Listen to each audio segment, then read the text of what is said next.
Hola a todos y todas, bienvenidos y bienvenidas a la mesa número 3 del CEPANCINE 2022 con temática El cine como experiencia educativa. Nosotros somos el grupo de investigación del Seminario de Estudios Cinematográficos de la Benemérita Universidad Autónoma de Puebla y tenemos el gusto y el honor de presentar nuestras ponencias aquí. Procedemos sin más demoras a la primera presentación del doctor Miguel Sáenz Cardosa, que se va a titular Proyección figural en Dead Poets Society. El doctor Miguel Sáenz Cardosa es licenciado en Artes Plásticas de la UACH, maestro en Estética y Arte y doctor en Ciencias del Lenguaje en la Benemérita Universidad Autónoma de Puebla. Ha participado como autor, editor, ponente y organizador en proyectos de investigación artísticos y de gestión cultural dentro y fuera del Estado, entre los que destaca la reciente publicación del libro Encuadres del Discurso Cinematográfico 2022. Actualmente es profesor de cátedra en el Tecnológico de Monterrey, Campus Puebla, y en una estancia postdoctoral en la Benemérita Universidad Autónoma de Puebla. Doctor, creo que en este momento sí tiene el permiso para abrir, el permiso de Zoom para abrir su cámara.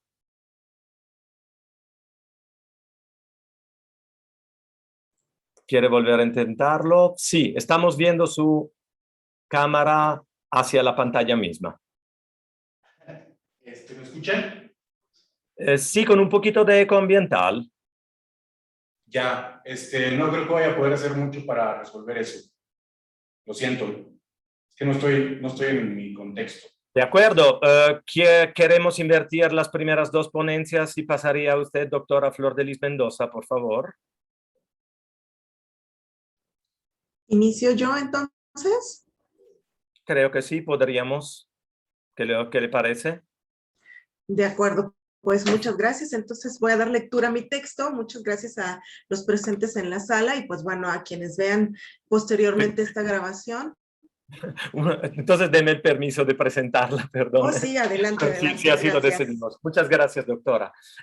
La doctora Flor de Lis Mendoza va a presentar la importancia de la escuela en el marco de la Guerra Civil Española, la lengua de las mariposas. La doctora Flor de Lis Mendoza es doctora en Ciencias del Lenguaje por el Instituto de Ciencias Sociales y Humanidades Alfonso Vélez Pliego de la UAP. Es docente investigador en la Facultad de Ciencias de Comunicación, miembro fundador del Seminario de Estudios Cinematográficos del ICSI e integrante del grupo de investigación Narrativas para la Comunicación, siempre de la UAP. Adelante, doctora, gracias. Muy bien, ahora sí, me arranco yo directo con esta presentación y bueno, voy a dar lectura al texto que preparé para ustedes. Quiero iniciar agradeciendo a CEPANCINE la oportunidad de compartir hoy estas reflexiones ante personas que como a nosotros nos apasiona el cine. También reconozco públicamente el privilegio de compartir la mesa con mis compañeros del Seminario de Estudios Cinematográficos, personas de las que sigo aprendiendo en todas las ocasiones en las que coincidimos, como hoy. Y saludo a aquellos que no están presentes en la mesa, pero que nos escuchan dentro de la sala de este evento. Saludos, doctora Raquel.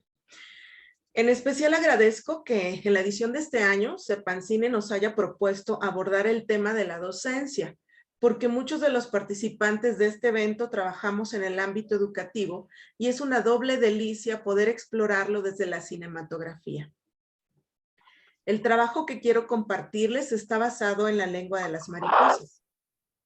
Es un trabajo fílmico de José Luis Cuerda de 1999, una producción cinematográfica española que transpone 3 relatos de la obra literaria de Manuel Rivas en su antología titulada ¿Qué me quieres, amor?, de 1995.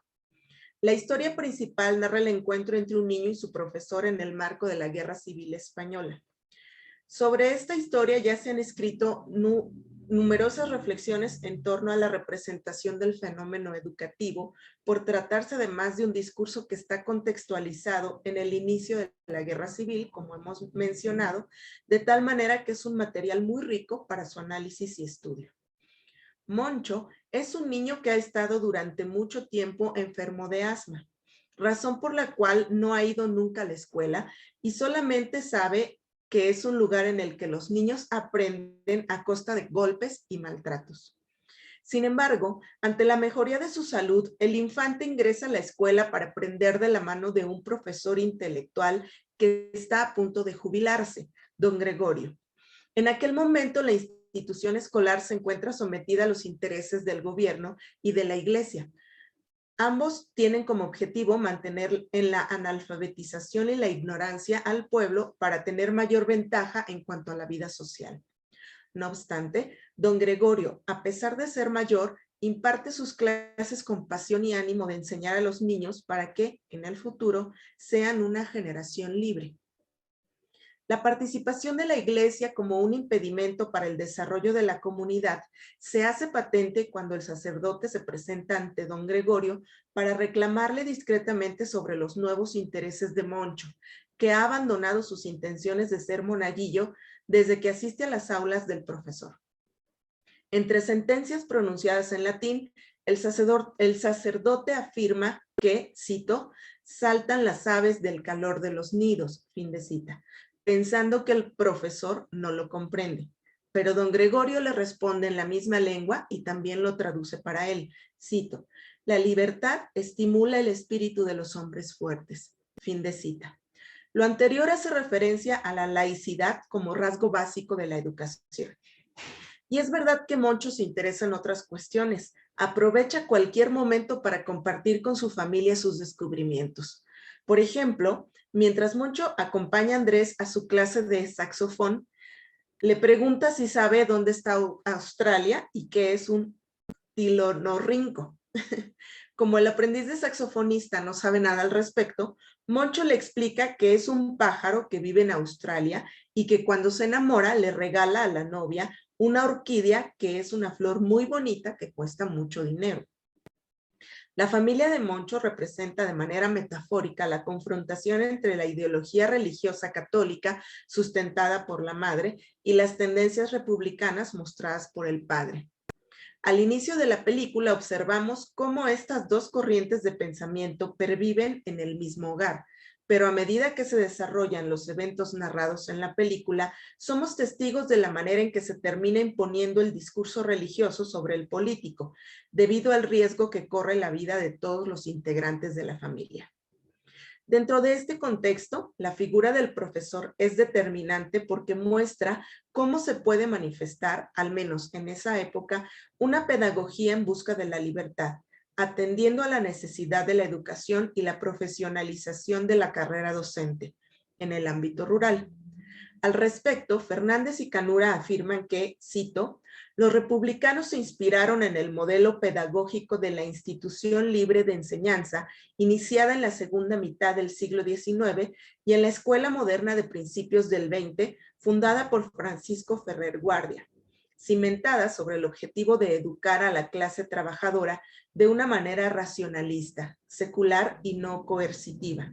Se propone que la escuela sea activa, despertando el interés del niño por aprender, sembrando curiosidades y entusiasmo. No se trata de imponer ideas, sino de dialogar con cuidado y tolerancia. Se considera llegar al conocimiento directo mediante salidas y excursiones.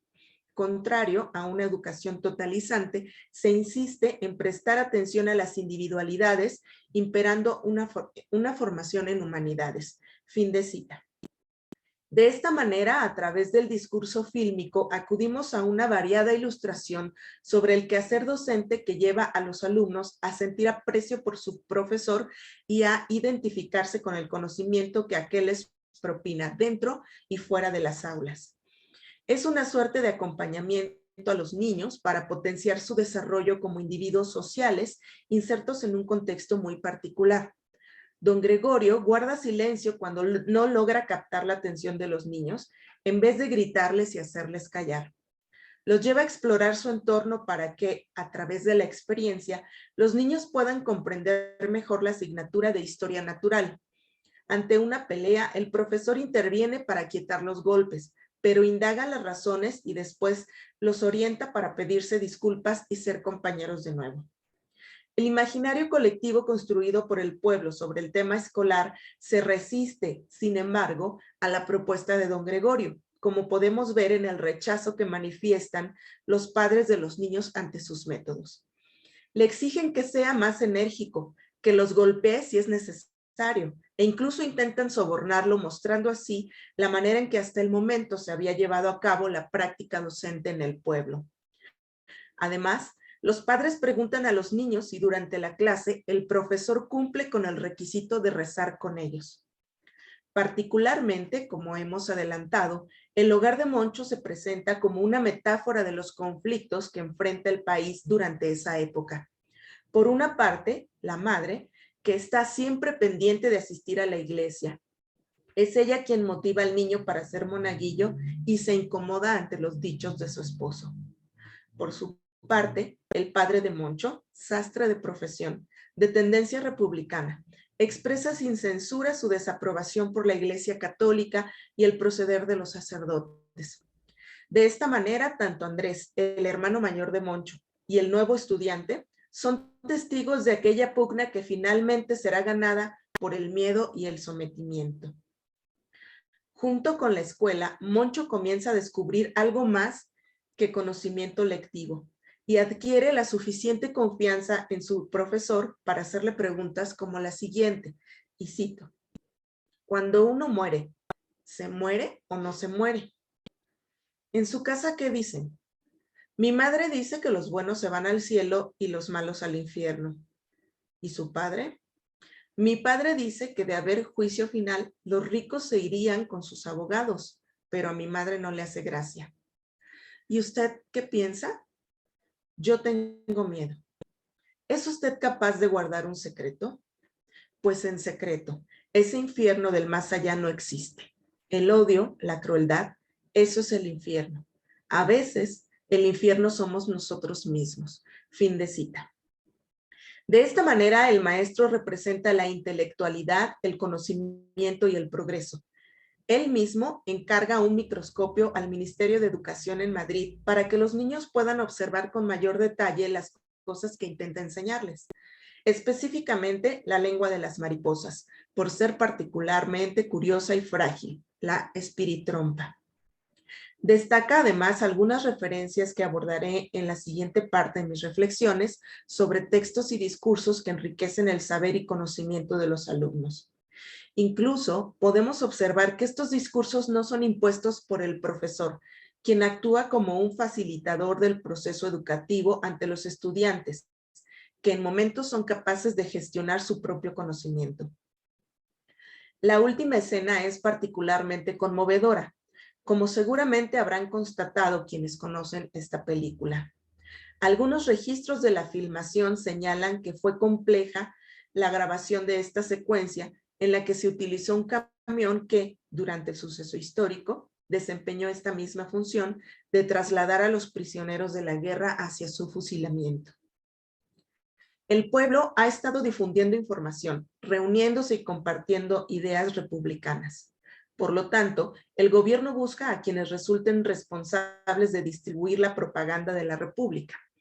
Las familias intentan ocultar su filiación y salvar la vida, dado que los acusados deberán comparecer ante un pelotón de fusilamiento. En la familia de Moncho se rompe cualquier relación con ellos y se oculta cualquier rastro que vincule al padre con el movimiento republicano.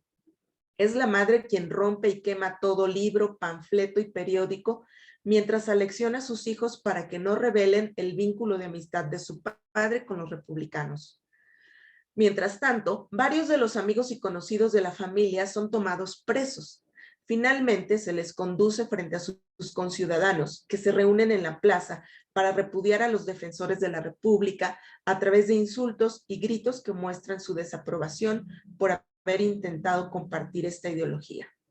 La familia de Moncho, para salir del blanco de las sospechas y reivindicar su imagen ante el colectivo, se une a los insultos para los prisioneros. Entre los presos, al final del grupo, aparece la imagen del profesor, que con paso cansado se dirige a abordar el camión donde será trasladado junto con los demás hacia su muerte. Detrás del transporte, los niños corren para arrojar piedras a los traidores. Moncho, junto con ellos, corre y finge insultar al profesor, pero pone de manifiesto un código que ambos han desarrollado, porque más allá de ser el maestro de la escuela, don Gregorio es su amigo, así que le grita las palabras que aprendió de él: tilonorrinco, espiritrompa, para que sepa que su recuerdo vivirá en el corazón del niño con respeto y admiración, y dibuja de esta manera la esperanza para el pueblo español. El discurso historiográfico nos recuerda cómo el franquismo supo comprender la importancia de la educación y cómo esto lo llevó a destruir todos los avances positivos que se alcanzaron, supliéndolos con una pedagogía en la que predominaba el orden y el patriotismo. La lengua de las mariposas profundiza tanto en la cuestión pedagógica como en la insoslayable relación personal entre docente y alumno, tanto dentro como fuera del colegio. Junto con Fernández y Canura, afirmamos que, cito, la educación es un acto político y no individual, sin duda. Todo cambio emancipador va a ir de la mano de la educación. Un Estado que maltrata a sus maestros y docentes con bajos sueldos e incluso insultándolos públicamente, afirma que la educación no le interesa. Es lógico, porque con más conocimientos, más se cuestionan los privilegios. Fin de cita. Don Gregorio es un ideal que muestra cómo la motivación que debe perseguir la educación es la búsqueda de la libertad. Lo repite constantemente ante el cura, ante los habitantes del pueblo y ante sus amigos, e incluso en el discurso de despedida durante la ceremonia de su jubilación. Como señalamos al inicio de esta intervención, la película, objeto de nuestro análisis, tiende redes intermediales con el texto previo de la autoría de Manuel Rivas.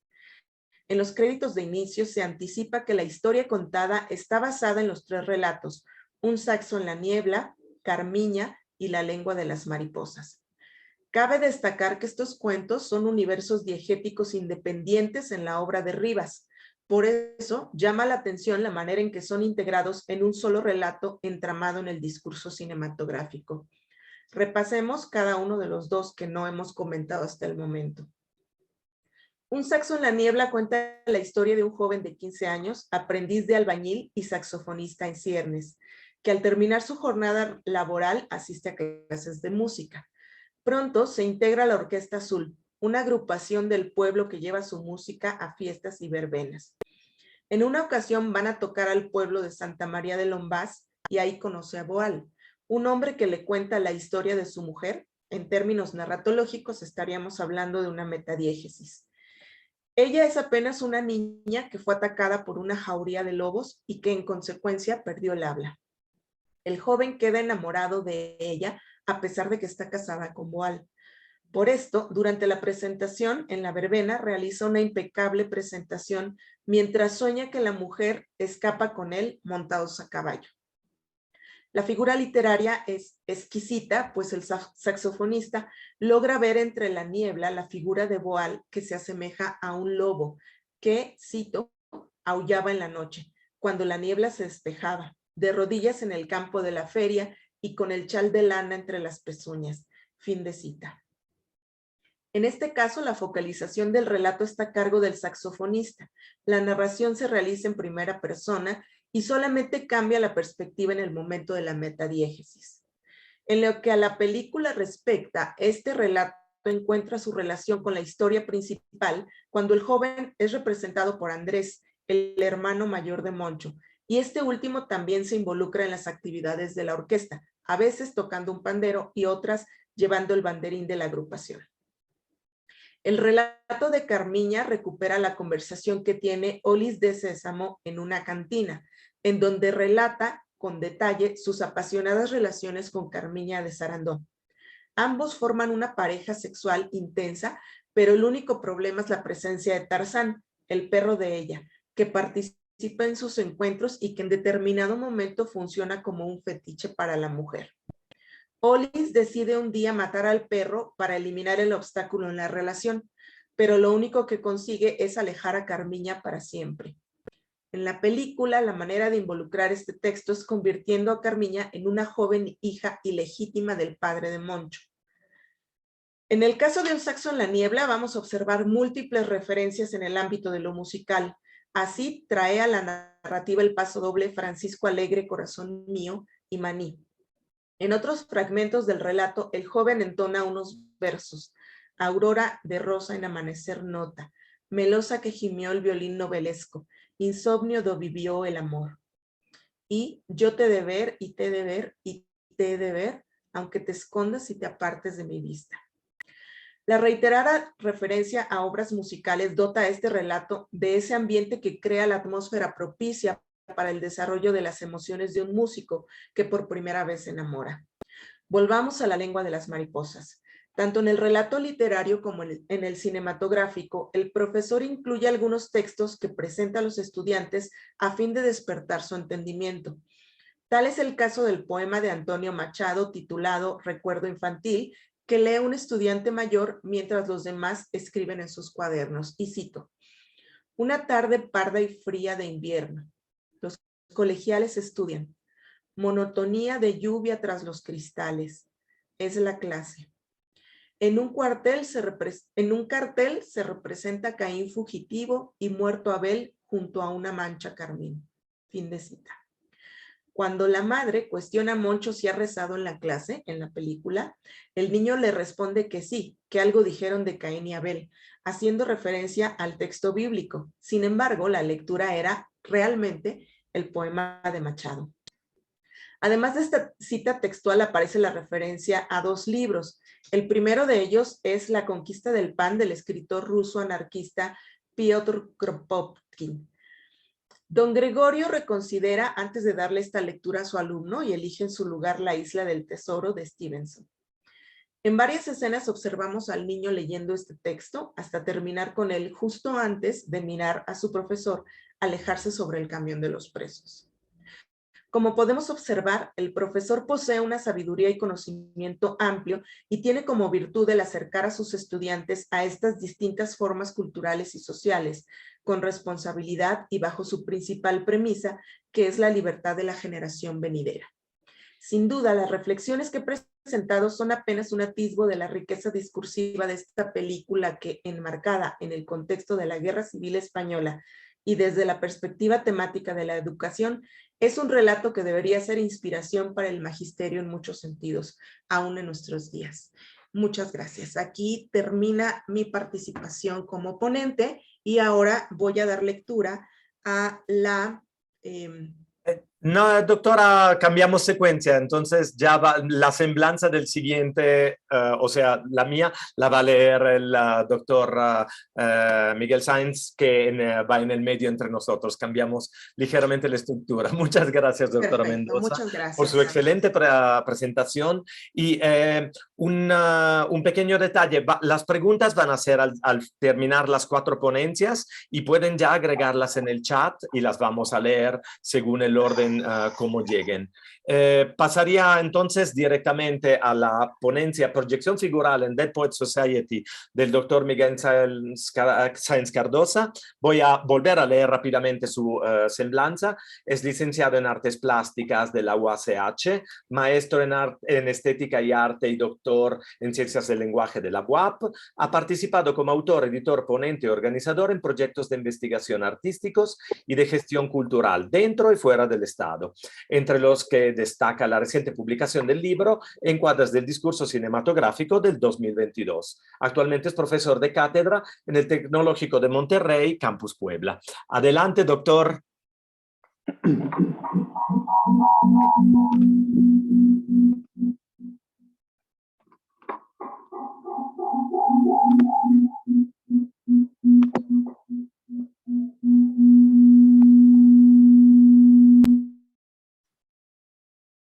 Estamos teniendo problemas de retorno de audio. Espero indicaciones sobre el tema. ¿Me escuchan ahí? Sí, mucho mejor. Sí, se oye bien. Perfecto, gracias. Muchas gracias. Lo que pasa es que estoy en un contexto diferente y no he podido resolver bien el asunto de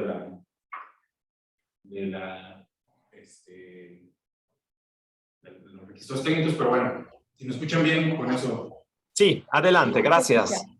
Con eso basta, muchas gracias. Voy a compartirles la presentación que preparé para el día de hoy. Y, bueno, primero, pues muchas gracias por la invitación y muchas gracias también por la invitación de Sepancine, perdón. Y muchas gracias también a mis colegas que me hacen el honor de acompañarme en esta mesa del Seminario de Estudios Cinematográficos. Lo que me toca a mí presentar el día de hoy es, forma parte de un proyecto de investigación postdoctoral que estoy haciendo ahorita en la misma UAP.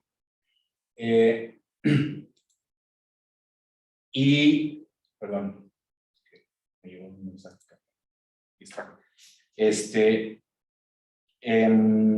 tiene que ver con la manera en que se pueden comprender las diferentes manifestaciones de la cultura popular a partir de una comprensión mitológica de su discurso. Entonces, en este caso, voy a emplear un concepto que no es propiamente de la metodología, que es más propio de la lectura comparada y específicamente de la lectura de los textos bíblicos. Sin embargo, pues creo que tiene una cierta utilidad en la manera en que lo estamos empleando acá, ¿no?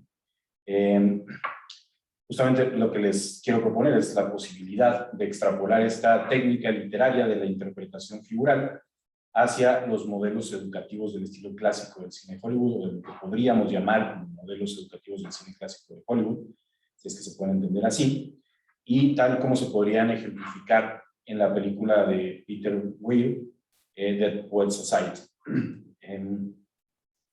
De acuerdo con el crítico alemán literario Erich Auerbach, la interpretación figural en uno de sus modelos más desarrollados y más eficientes ha sido una importante técnica de interpretación de los textos sagrados de la tradición judeocristiana, mediante la cual los padres de la Iglesia asumieron la misión evangelizadora de difundir el credo cristiano.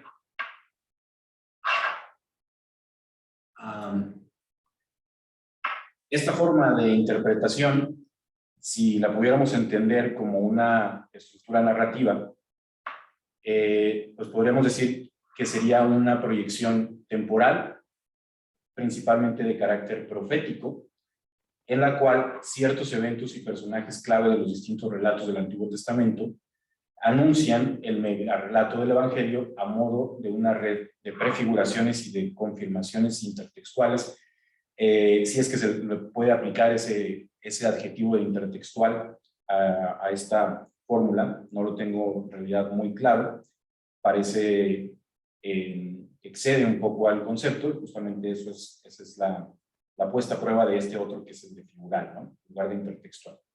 Prefiguraciones y confirmaciones entre ambos discursos. Entonces, esta forma de vincular textos como estrategia educativa fue un acontecimiento natural en el desarrollo de la fe cristiana, dice Erich Auerbach, en la cita que les pongo ahí en azul, dice, en donde los nuevos judeocristianos debieron haber buscado prefiguraciones y confirmaciones de Jesús en el Antiguo Testamento e incorporado esa clase de interpretaciones a la tradición, particularmente si tomamos en cuenta que ya ellos estaban familiarizados con la noción de que el Mesías sería un segundo Moisés, o que su redención sería un segundo éxodo de Egipto, en el que los milagros del primero serían repetidos, ¿no? Esa es la lógica básica de la interpretación figural. Entonces, por ejemplo, tenemos también, se puede leer también el Arca de Noé como una prefiguración figural de la Iglesia de Cristo, o también interpretar de manera figural el nacimiento de Eva, precisamente de la costilla de Adán. Si lo interpretamos de esa manera, este dato deja de ser enigmático o arbitrario para que adquiera un nuevo significado en su proyección histórica, en donde se emparenta o se empareja con la herida que atraviesa el costado de Cristo en la cruz, ¿no? A esa clase de proyecciones es a las que nos referimos, o a las que se refiere y explica Erich Auerbach, principalmente en un ensayo que se llama Figura, por ahí en los años 30, si no me equivoco, y que después va a aplicar de una manera escasa, digamos. No hay muchas referencias a este concepto, pero es importante considerarlo para la lectura de su obra más importante, que es Mímesis, ¿no? Como muchos sabemos. Entonces, esta comprensión particular del tiempo por parte de los padres de la Iglesia cristiana es evidentemente distinta de la comprensión lineal del tiempo histórico en la modernidad, en donde los eventos históricos poseen una significación de absoluta singularidad y la organización sucesiva de acontecimientos no se interrumpe jamás. Sin embargo, otro rasgo esencial de la interpretación figural, además de su forma proyectiva y parabólica, es que su eficacia retórica depende de que comprendamos los eventos que se vinculan figuralmente, no tanto como personajes de un relato, que como protagonistas o figuras de la vida real. La certeza en la legitimidad histórica de la figura va a ser un aspecto imprescindible de su concepción desde los primeros años en que fue practicado en el Evangelio, en la tarea de evangelización. Por ejemplo, encontramos estas primeras formalizaciones en Tertuliano, por lo menos las claves teóricas de esta formulación se remiten principalmente a él. Sin embargo, es sin duda quien emplea la interpretación figural de una manera mucho más influyente como forma de educación y como proceso de difusión de la fe cristiana va a ser San Pablo de Tarso, ¿no? Pues más simplemente San Pablo.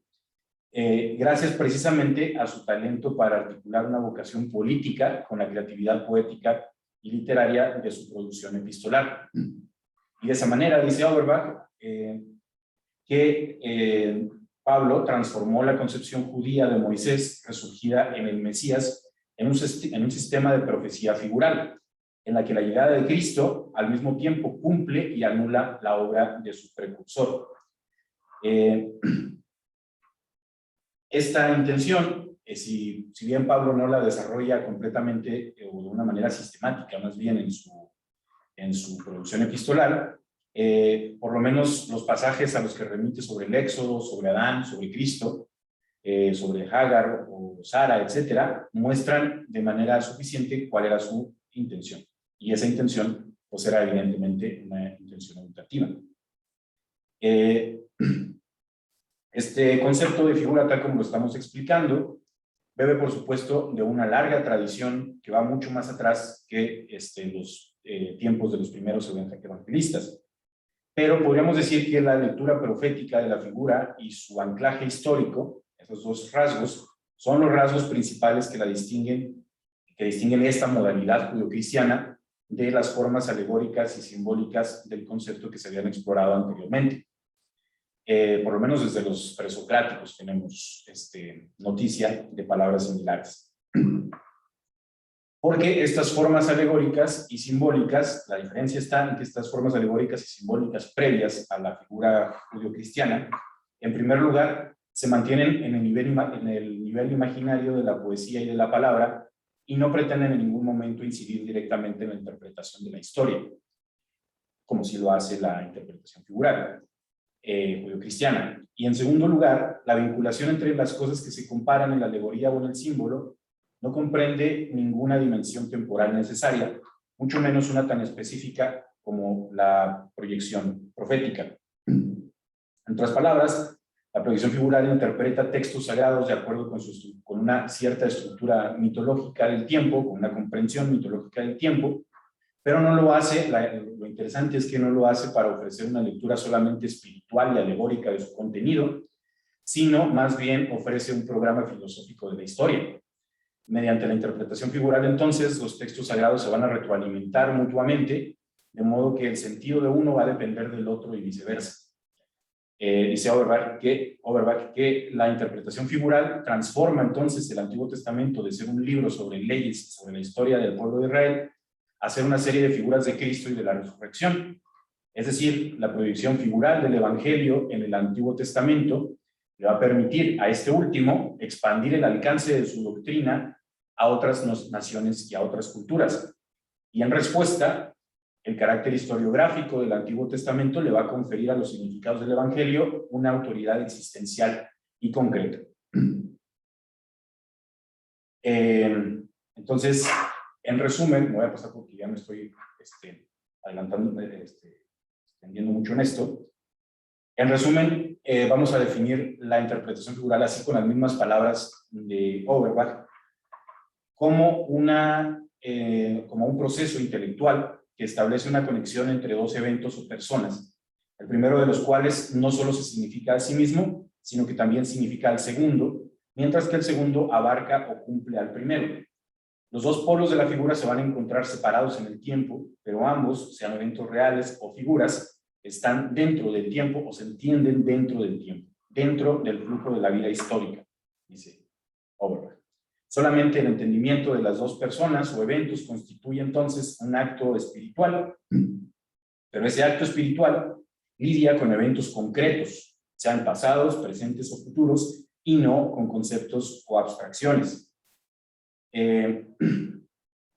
Entonces, volviendo al asunto de considerar la lectura de la interpretación figural como un fenómeno narrativo, o el objeto de la interpretación figural como un objeto narrativo, esta interpretación de los textos sagrados, como ya dijimos, posee una estructura mitológica, en el sentido de que establece conexiones, a menudo difusas, oscuras, entre eventos o personas pertenecientes a relatos distintos, pero vinculados por una serie de condiciones que configuran un universo diegético indeterminado, en proceso de expansión, y cuyo objetivo primordial consiste en darle forma a la relación que tiene cierta cultura o civilización con el cosmos.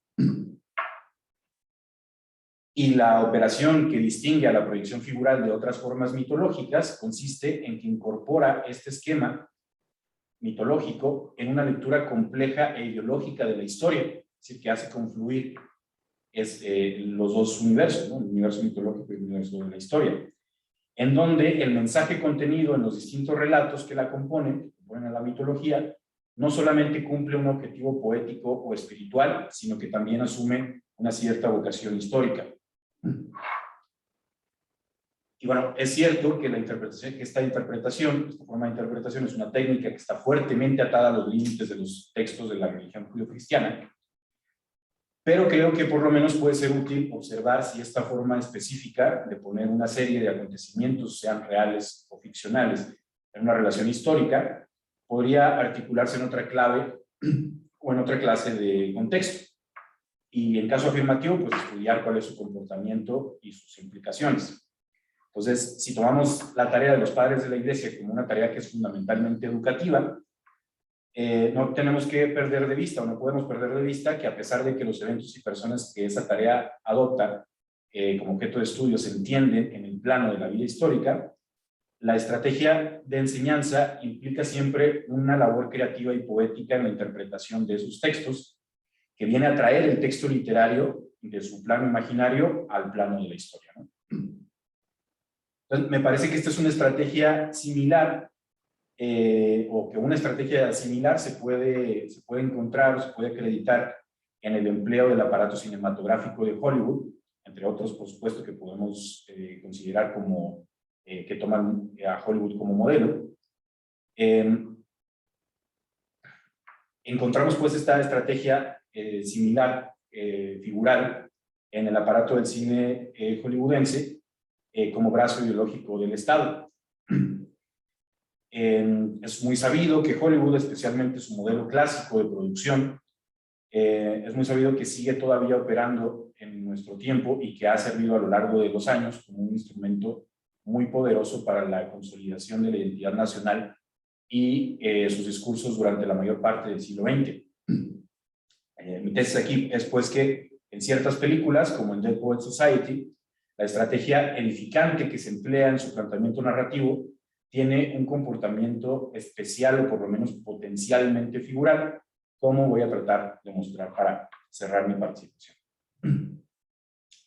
Dead Poets Society es una película de 1989 dirigida por Peter Weir, como ya dije, no sé si pronunciar su apellido bien, que narra la historia de la relación entre el profesor John Keating y sus estudiantes de la Academia Welton, que es una institución ficcional de educación preparatoria situada en el estado de Vermont y que se inspira en una escuela en Nashville a la que asistió el guionista, Tom Schulman. La película está construida entonces sobre una serie de relaciones, algunas fácilmente designables como intertextuales, algunas no, pero que son muy representativas de la cultura estadounidense. Más significativamente, dicha base intertextual, por decirlo de alguna manera, se compone de referencias a dos personajes de la historia de Estados Unidos conocidos sobre todo por los valores éticos y morales que promueven sus respectivas leyendas populares, que son Abraham Lincoln y Walt Whitman. La evidencia enunciativa que tenemos en el filme de estos intertextos está situada alrededor del sobrenombre "Oh Captain, My Captain", por el que los estudiantes del profesor, interpretado por Robbie Williams, se refieren a él a petición explícita suya. Y como sabemos, pues este es el nombre de un poema que Whitman le dedica a la muerte de Abraham Lincoln. Entonces, el nombre del personaje que interpreta Robin Williams es quizás una referencia al poeta inglés John Keats. Es una suposición que para la que nos podemos apoyar en una escena en la que los estudiantes le muestran al profesor un anuario donde aparece la fotografía de él y su apodo Keats durante la época de estudiante. Sin embargo, esta referencia, esta clase de juxtaposición inmediata de significados en un solo significante, típica de las operaciones de intertextualidad, desempeña una función artística muy convencional que tendrían que para pasarla a los parámetros o a los límites de la interpretación figural, habría que poderla expandir un poco para que el personaje de John Keating, en su referencia a John Keats, nos permita más bien entender su figura del personaje como una figura de la tradición angloeuropea que representa la educación de Estados Unidos y no simplemente la vida de un poeta. El sentido de respeto y admiración que el profesor inspira a sus estudiantes es el sentimiento particular que la película va a emplear como estrategia narrativa para transmitirle a los espectadores la experiencia romántica, digamos, de veneración de los verdaderos símbolos patrios, que es un proyecto perseguido por toda clase de nacionalismo.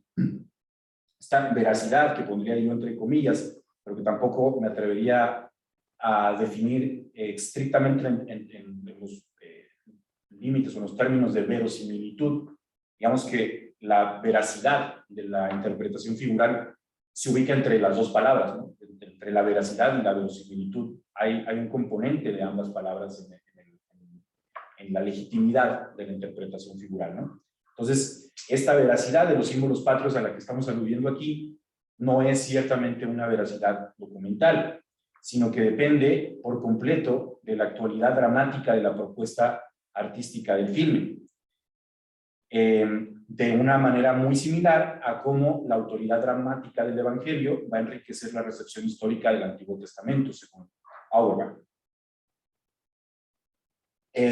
Las figuras históricas que se presentan entonces figuralmente en la película, especialmente las de Lincoln y Whitman, anclan en la legitimidad de sus biografías la posición del relato en coordenadas históricas muy concretas, transformando el filme en un potencial referente de identidad nacional.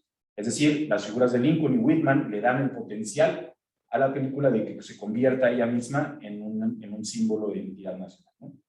Y como respuesta, la figura y la integridad con la que, la fuerza y la integridad con la que los recursos técnicos y poéticos del lenguaje cinematográfico sean o no capaces de transformar la conciencia del espectador a un nivel más bien emocional, le van a ofrecer a las figuras de Lincoln y Whitman un nuevo referente que enriquezca el poder de identificación de sus nombres como símbolos patrios y los va a introducir en el imaginario de las nuevas generaciones. En la película, la referencia a Walt Whitman es constante y es muy explícita. Ahí no sé por qué me cambió ahí el diseño de la diapositiva, pero estaba todo el poema originalmente puesto ahí, ¿no? Constantemente estamos viendo referencias a la figura de Walt Whitman.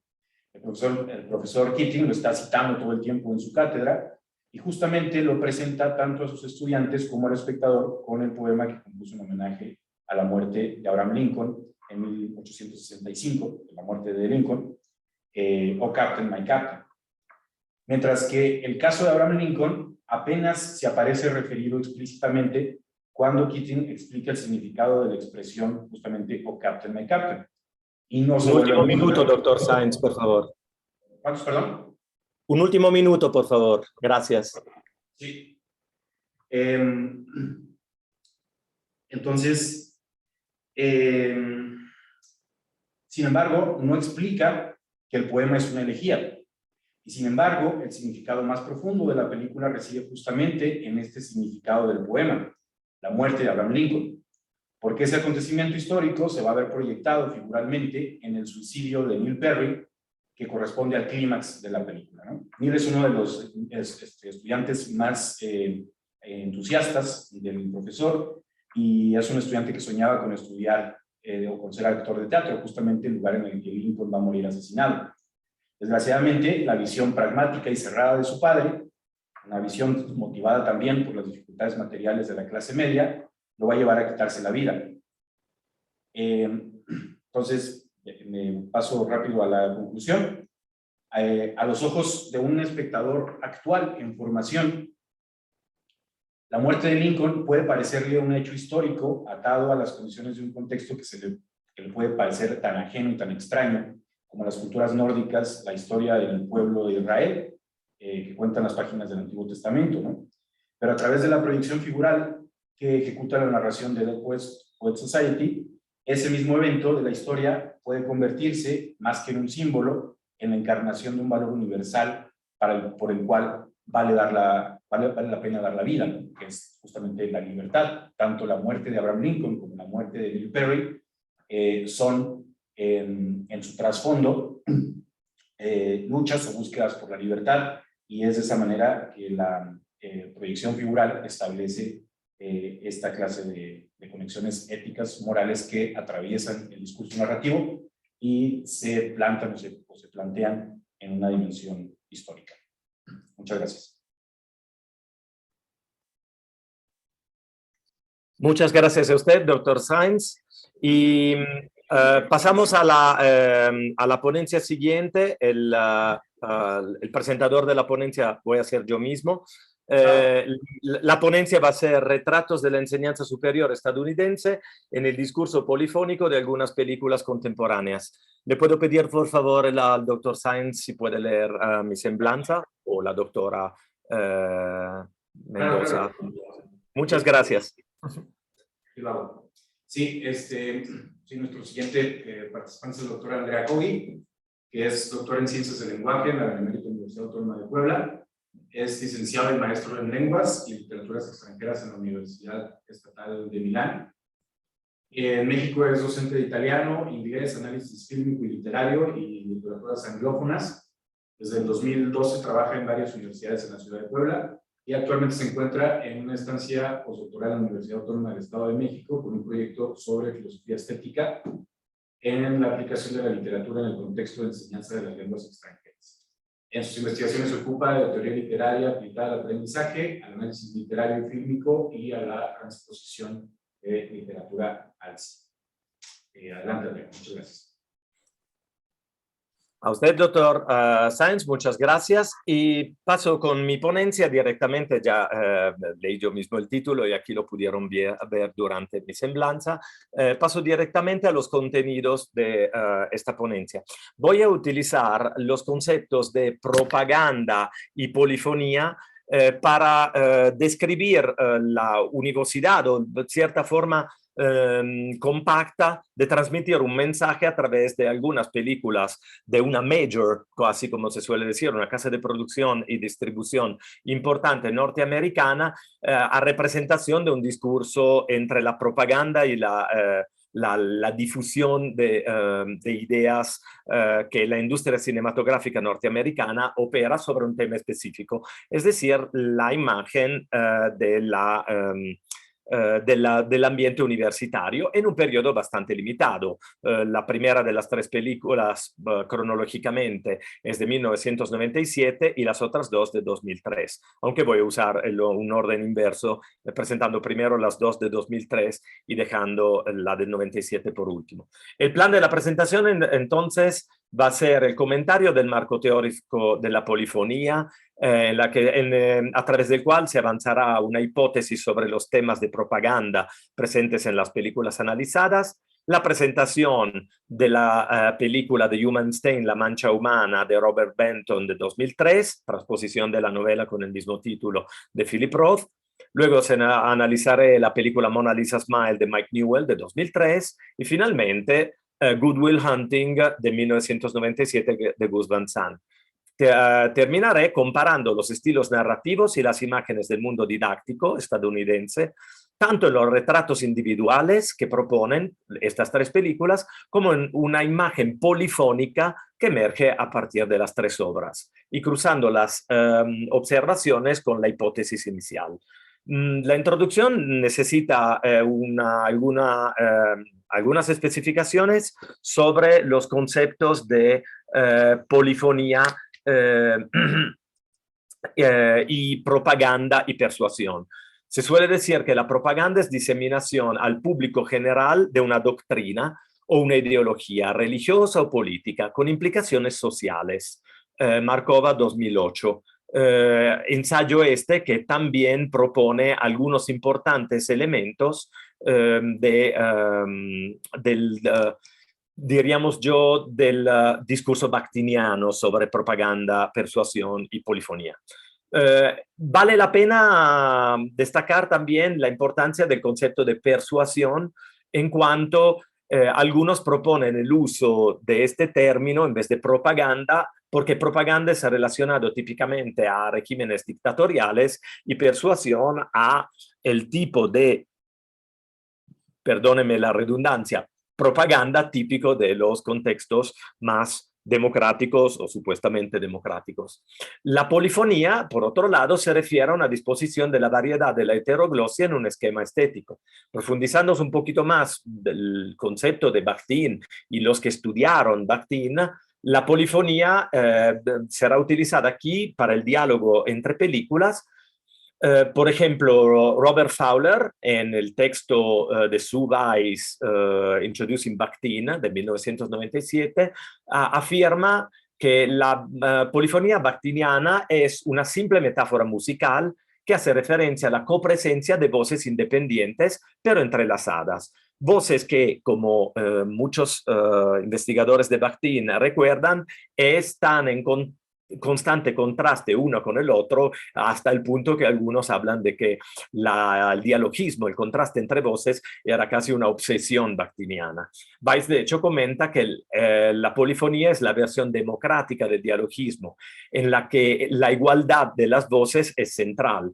Esto, sin embargo, no implica la ausencia de dialogismo, de choque entre las voces. Las voces forman contrastes y crean una especie al mismo tiempo de unidad coral. Una de las partes de mi presentación y mi uso aquí en este contexto de la teoría de la polifonía es que la industria cinematográfica norteamericana tiende a producir en un mismo periodo o dentro de una misma casa de producción o distribución películas sobre el mismo tema o temas parecidos de una manera similar a la producción de partes de un mismo discurso creativo.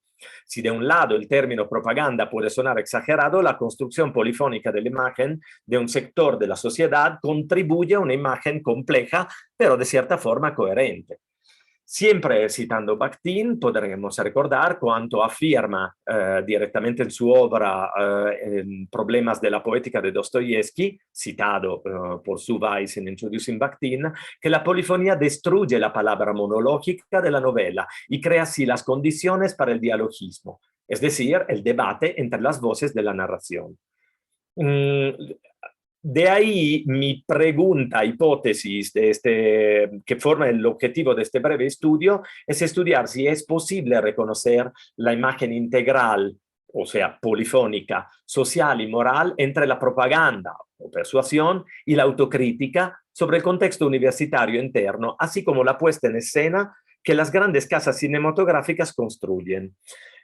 Vamos a ver ya directamente los tres objetos de estudio. El primero de ellos es La mancha humana de Human Stain, película de 2003 dirigida por Robert Benton, basada en la novela de Philip Roth del 2000, y investigando sobre la novela se puede descubrir en pequeña parte inspirada sobre un evento real que ha ocurrido en la vida del profesor de Princeton, Melvin Tumin. Es importante en la construcción de la mise-en-scène reconocer que los protagonistas principales de la película son Anthony Hopkins, que ya había sido famoso por muchas películas a lo largo de su carrera, de su larga carrera y del papel de la persona ya mayor en los años 90, y de Nicole Kidman, que se encontraba en ese momento en el apogeo de su, probablemente de su carrera y también de su reconocimiento como mujer particularmente atractiva y verdadero sex symbol del cine norteamericano.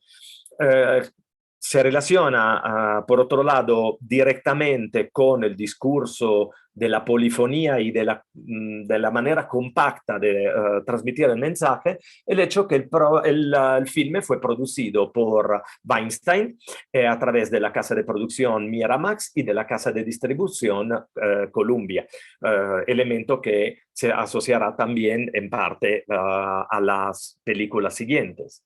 Podemos observar en esta película que la universidad, el imaginario Athena College en el New England, lugar donde se desarrolla la trama que anticiparé con estas pocas palabras, es decir, Coleman Silk, profesor a punto de salir de esta universidad por culpa de un escándalo debido al mal uso de una palabra ambigua. Usa en comentar sobre algunos estudiantes la palabra spooks, que es al mismo tiempo fantasmas, así como lo refería él para decir que siempre estaban faltando, viene interpretada como un apodo ofensivo sobre afroamericanos, sin que el profesor supiera que los alumnos ausentes eran afroamericanos. Entonces, por culpa de este episodio, se encuentra marginalizado y despedido prematuramente de la universidad. Sin embargo, el verdadero núcleo de la trama es su amorío con una mujer de clase intelectual y económica inferior, interpretada por Nicole Kidman, que entre sus varios trabajos es también conserje y señora de la limpieza dentro de la misma universidad. El escándalo, el moralismo relacionado con su relación y algunos importantísimos flashbacks que contextualizan de manera diferente lo que le ha ocurrido, forman el núcleo de la trama, junto con las tensiones con el ex esposo del personaje femenino, Faunia Farley. En The Human Stain, La mancha humana, los elementos universitarios son entonces un college prestigioso, pero en un pueblo bastante pequeño cuya vida está totalmente alrededor del college, por ejemplo, como podemos imaginar de Princeton, que se puede relacionar con el college de Princeton o otros colleges menores, importantes colleges norteamericanos en contextos no directamente urbanos. El papel del profesor Coleman Silk, cuyo prestigio está totalmente relacionado con su rol de profesor y ex profesor, en este caso también de una importante materia de las humanidades que son las letras clásicas. Y el discurso moral, o sea, tanto la polémica sobre el mal uso de la palabra spooks, como la relación directamente con la mujer que en la universidad es una conserje. Rápidamente, vale la pena recordar que los elementos propios de la enseñanza universitaria, por ejemplo, la didáctica, se encuentran presentados de una forma mínima. Se encuentra tan solo una sola escena de didáctica, que es la escena en que pronuncia el epíteto spooks.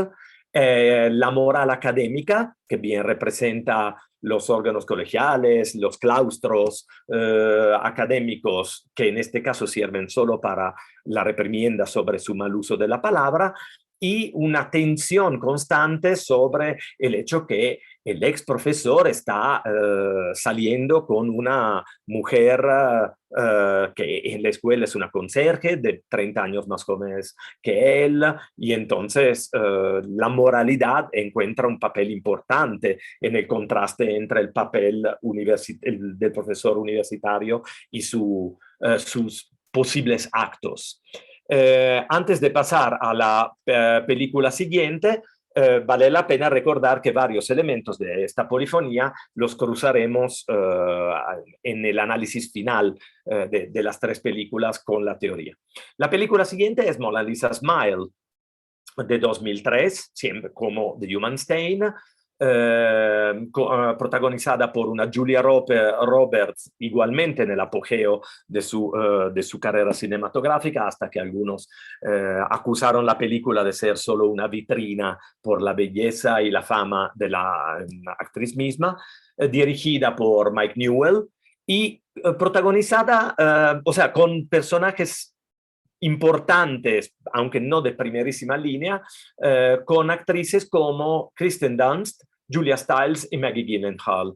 Las tres actrices que estaban empezando a cobrar cierta importancia. Venían de muchos años de papeles menores y acababan de tener sus primeros papeles importantes. En el caso de Kirsten Dunst, acababa de figurar en el primer Spider-Man dirigido por Sam Raimi. Después vendrán otras dos películas formando la trilogía de Spider-Man de Sam Raimi. Julia Stiles venía de la primera película de la serie Bourne con Matt Damon, del que hablaremos más tarde, y que iba a aparecer en todas las películas de la serie, en varias películas de la serie. Y finalmente Maggie Gyllenhaal, que aparecía 2 años antes en la importante Donnie Darko.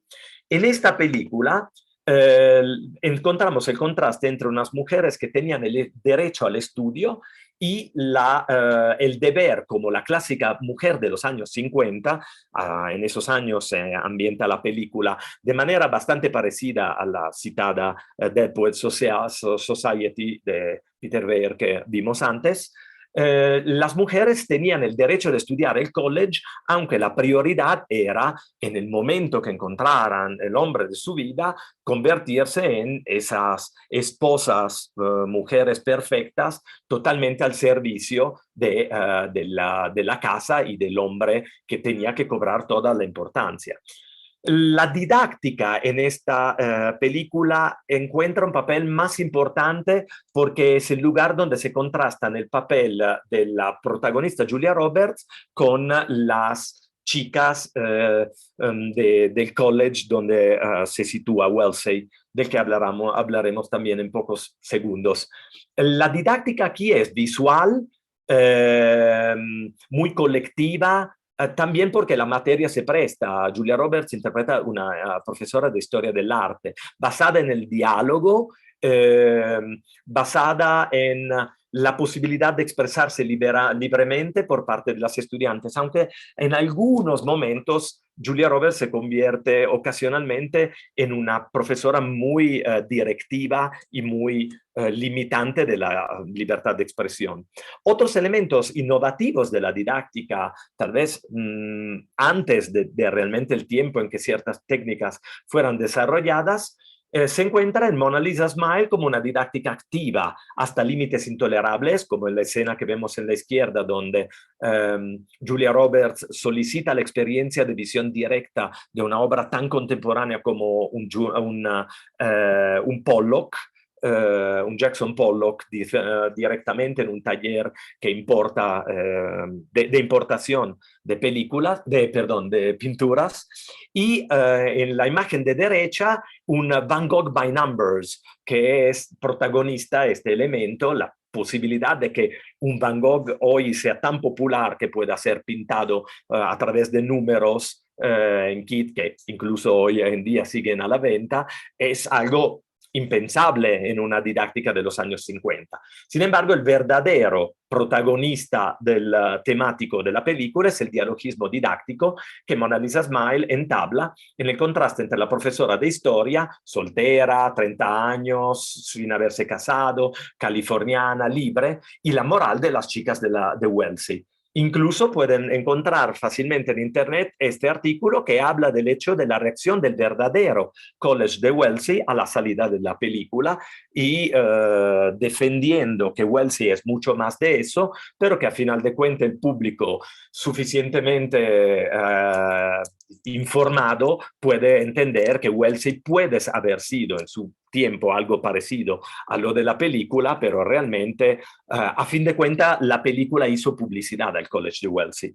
Y para terminar hablaríamos de Good Will Hunting de 1997. Con Robin Williams, que tan solo 7 años antes, 8 años antes, había hecho Dead Poets Society, la gente sigue identificándolo con ese tipo de profesor, y papeles importantísimos importantísimos también para Matt Damon, y papeles menos importantes para Ben Affleck y Stellan Skarsgård, que aquí vemos en las tres imágenes, las tres parejas, podremos decir. O sea, el psicólogo Robin Williams con Matt Damon, no profesor, sino psicólogo en este caso, los hermanos Ben Affleck y Matt Damon, y profesor de matemáticas y alumno Matt Damon. En este caso también se trata de Miramax Weinstein Columbia, un detalle que puede haberse escapado.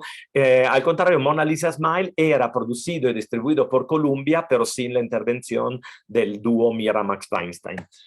Es importante reconocer que en Good Will Hunting la imagen es mucho más centrada en una idea de didáctica casi secundaria. La película está ambientada alrededor del MIT en Boston, o mejor dicho en Cambridge, que está a la orilla de la ciudad de Boston. Y el guión premiado por un Oscar tiene un papel importante porque los protagonistas, los escritores del guión, vivieron la experiencia de vivir en Boston al margen del MIT, sin realmente ser estudiantes del MIT, y viendo qué puede ser un chico de clase baja, tal vez con algún talento, y al mismo tiempo ver al lado importantes universidades como Harvard y MIT al otro lado de la ciudad. Y por eso, revelemos el tema, los escritores de guión fueron dos actores que hasta ese momento habían tenido solo papeles secundarios, que eran los muy jóvenes en ese tiempo, Ben Affleck y Matt Damon, que escribieron el guión durante sus primeros años de actuaciones y ganaron un Oscar por ese guión. Y al mismo tiempo Robin Williams, que ganó un Oscar como actor no protagonista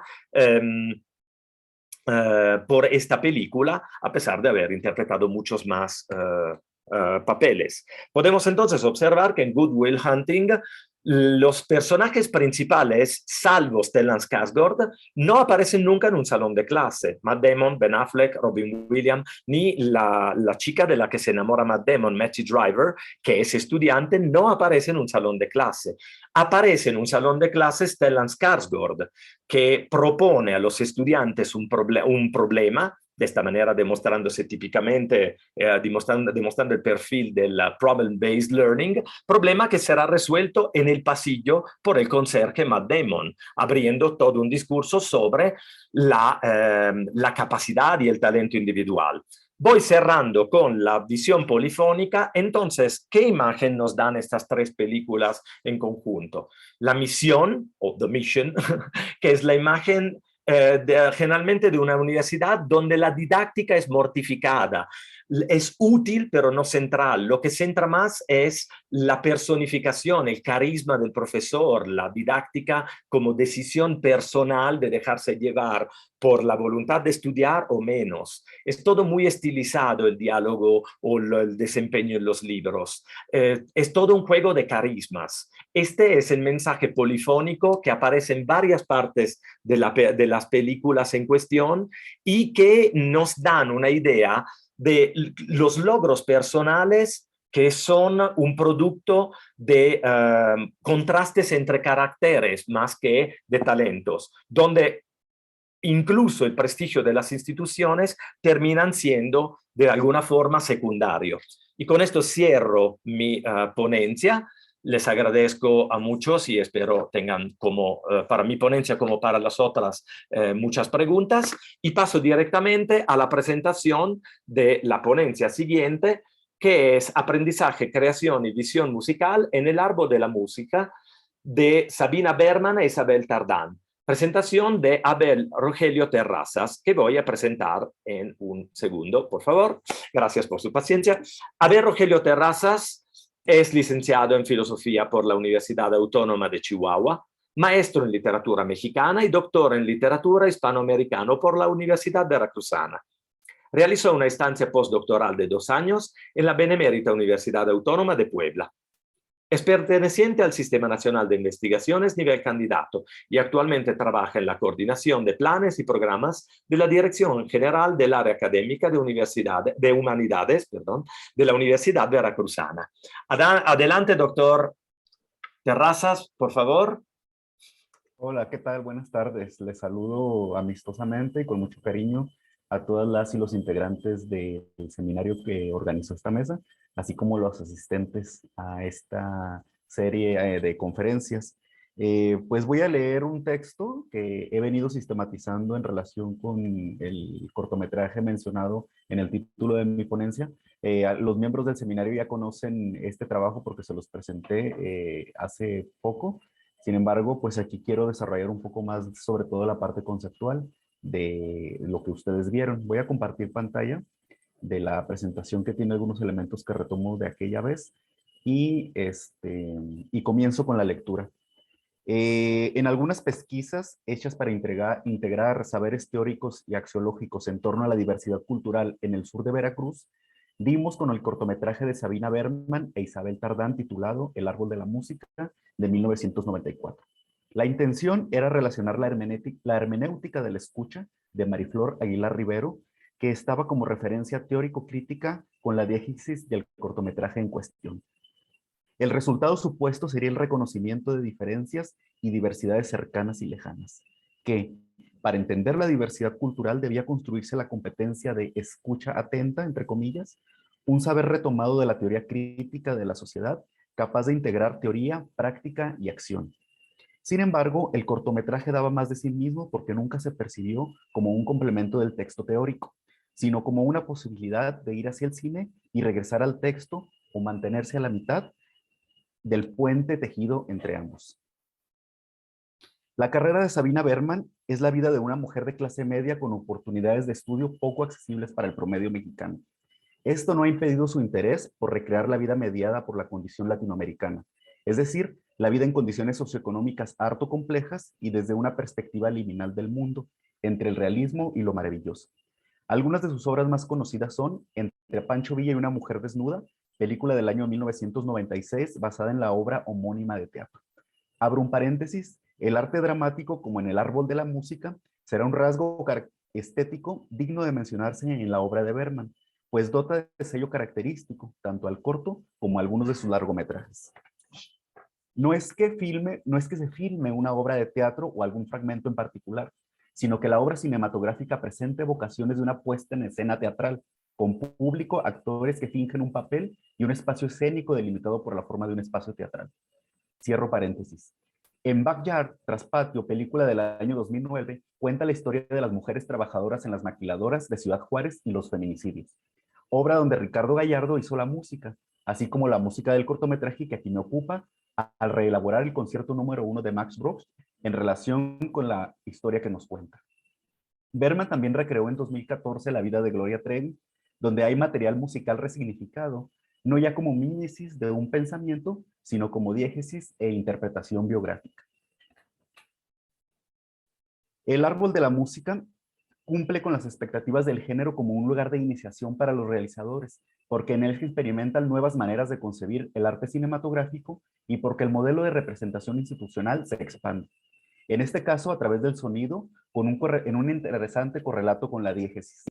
También establece un punto de partida en torno a las ocupaciones cinematográficas ulteriores de Bergman, exploración de tiempos y espacios disímbolos, contradictorios y ricos en sí mismos por la cosmovisión que los constituye. Asimismo, el árbol de la música se comprende dentro de la tradición del corto latinoamericano del siglo XX, alternativa estética capaz de proponer nuevas rutas frente al largometraje, que, por sus condiciones de producción, implica un tipo de público y una estética definida en función del modelo mencionado, donde cuadros, personajes, tomas, secuencias, técnicas y sonido están más o menos estandarizados.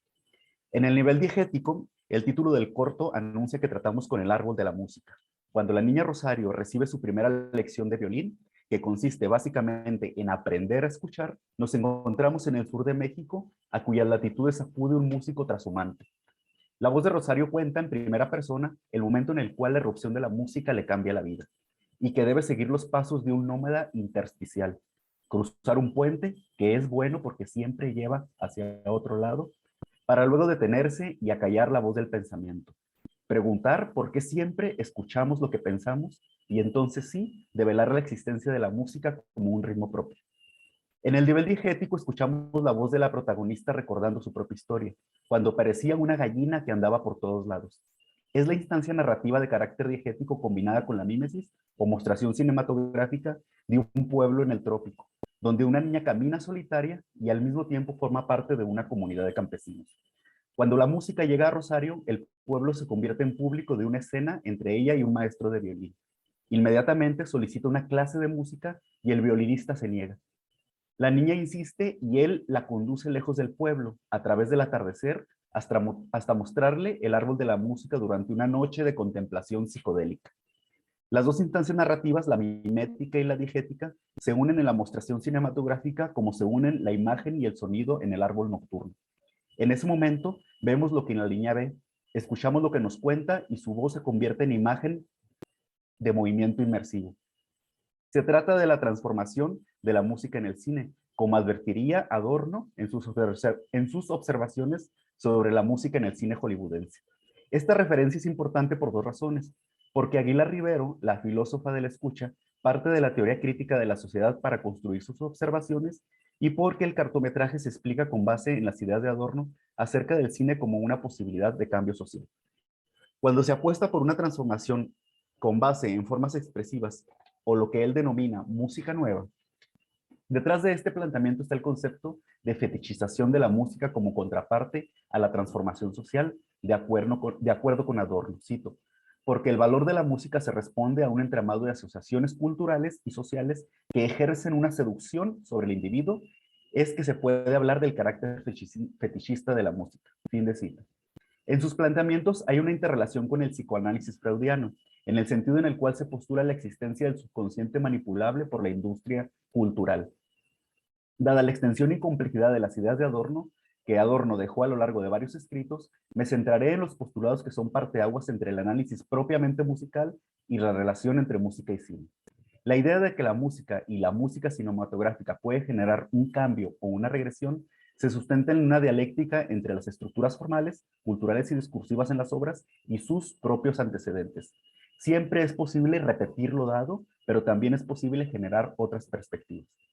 El problema está en si es posible que el cine y sus realizadores puedan generar diálogos libres de la construcción de los modos de producción que la industria les dicta. La música del árbol aparece mediada por el sonido de la selva y la transfiguración de un leitmotiv posromántico. Como dije antes, el concierto número 1 de Max Bruch. La transformación implica el parámetro adorniano, la disonancia en el nivel diegético y la polifonía en el mimético. Es decir, la música del árbol no se repetirá jamás para Rosario debido a que ella encuentra su propio ritmo. Es el ritmo de la comunidad a la que se reintegra pasada la noche, cuando corre de regreso a casa y escucha las percusiones de sus pies descalzos sobre la madera del puente colgante. En palabras de Ricardo Gallardo, se trata del concierto de Max Bruch transfigurado en 2 compases. A este tipo de exploraciones apuntaba Adorno para evitar que el motivo inicial, proveniente de la música romántica y posromántica, se repitiera para siempre en todas las historias donde las niñas descubren algo muy maravilloso, entre comillas. Hay 3 momentos para el análisis de esta evolución creadora en el árbol de la música. La primera es cuando Rosario escucha el concierto número 1 a la orilla del río, diálogo desarrollado como si se tratara de un escenario teatral en el pueblo. La asociación entre imagen y sonido ocurre mediante una toma detenida cerrada en el rostro. El estándar es sumamente poderoso. Conforme se escucha el concierto, la imagen se detiene generando una articulación precisa entre ambas dimensiones. Lo visual, lo auditivo y lo plástico dan como resultado un material cinemático convencional, aunque distintivo para los cortometrajes de ficción. La segunda secuencia ocurre con la contemplación de la música en el árbol, donde el concierto aparece transfigurado y nuevamente banda sonora e imagen generan una plasticidad indisociable, pero superadora del momento anterior. Ya no es la mirada, sino la escucha la que ha tomado un lugar propiamente cinemático. El sonido convoca a los espectadores, proporcionando una experiencia compartida. Asistimos al diálogo entre la perspectiva del concierto de talante occidental y la percepción del tiempo desde la perspectiva del campesino en el sur de México. Finalmente, este proceso se libera mediante la producción de sonido que, como en el estándar harto temido por Adorno, emerge de un instrumento que vemos en pantalla. No obstante, acudimos al ritmo propio desencadenado a partir de procesos anteriores. Es posible aseverar entonces que del lugar común, es decir, del concierto romántico que acapara la industria cultural de la primera década del siglo XX y que aparece mediado por el estándar del instrumento musical visible, se genera una posibilidad común y diferente. La música cinematográfica. El uso del concepto de música cinematográfica es escaso, pero relevante en los estudios sobre musicología y sociología de la música. Existen citas generales o revisiones panorámicas en los estudios del cine, donde se le menciona y siempre se advierte la tendencia adorniana a privilegiar a las vanguardias, sesgando la idea de experimentación y libertad en la creación cinematográfica como una condición muy afianzada en la música y el sonido del cine de su tiempo, generando una visión pesimista recargada en la concepción de la industria cultural y en la idea de la regresión de la escucha en las sociedades occidentales. El concepto de música cinematográfica hace referencia a óperas creadas especialmente para aparecer en el cine. Es decir, ese aparecer, lo resalto con negritas, implica necesariamente su correlación en términos más amplios con otros elementos del sonido, desde este punto de vista, que pueden resultar en nuevas formas o estándares generando clichés. Es importante señalar que si se retoman sinfonías musicales autónomas y luego son empleadas en el cine, se mutila el sentido original y se genera un cliché. Pero el cliché no es un descubrimiento gratuito, ya que la música clásica romántica era profuso en motivos o leitmotiv, y de ahí que el aprovechamiento diera como resultado estándares harto difíciles de superar. En la esfera wagneriana, el leitmotiv era el momento de una significación metafísica irrepetible. Ejemplo, el anillo de Odín anunciaba lo grandioso, lo insuperable, no el anuncio de su residencia, como luego harán todas las de películas de superhéroes. En la música clásica, el uso de la melodía y la eufonía estructuraba este proceso. La melodía se define como una anticipación estructural en el sonido que tiene sentido en sí mismo y permite una continuidad ininterrumpida. Procede del posromanticismo y queda asegurada a través de la simetría armónica y rítmica y del parafraseo de los procesos armónicos de forma gradual y paulatina. En el momento de su llegada, el público adivinaba un correlato melódico previamente señalado. El proceso completo se esperaba. Cuando esto se omite, se configuran los estereotipos auditivos. Destacaré solamente 2 estándares en el modelo de representación institucional observados por Adorno y aplicados al cine. La justificación óptica es cuando la música se introduce en el momento en el cual el protagonista canta o cuando enciende la radio. De este modo se intenta evitar la irrupción gratuita de la música, pero así se convierte en un mueble acústico, obviando su fuerza creadora en el filme. La segunda es la música como ilustración del acontecer visual, sobre todo ilustración de la naturaleza. 2 puntos, alta montaña, trémulo de cuerdas con un tema para trompas. Melodía de flauta, un rancho. Vals inglés, un bote sobre un lago rizado. En su sentido original, los acordes podían crear un estado de ánimo, mas no petrificarlo o aplanarlo, por lo que se hace necesario, desde el punto de vista de Adorno, renunciar a la reduplicación de lo visible. Adorno profundiza en el tema de los clichés con los cuales podemos identificar relaciones estandarizadas, por ejemplo, los 4 compases y el orden militar, la unión de un primer y tercer movimiento sugiere un carácter religioso, el ritmo de 3/4 una alegría desaforada. Estos dos principios o prejuicios establecidos en la producción y consumo de películas parecen contradictorios, pero más bien son complementarios, ya que obstaculizan cualquier intento de experimentación o de un planteamiento cinematográfico diferente. La apuesta de la música cinematográfica está en la posibilidad de tambalear los estándares del arte burgués, ya que se trata de un arte de suyo masificador porque es temeroso de los cambios. Un ejemplo icónico de esta potencia estaba en la escena de King Kong de 1933, cuando el monstruo echa al suelo el tren, donde monstruo y catástrofe constituyen el anuncio de los temores colectivos con la música sinfónica clásica de Max Steiner.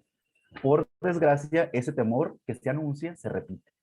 Con la nueva música se abren horizontes hacia el lado opuesto, la mayor ternura, el dolor desgarrado, la espera vacía y la fuerza indomable.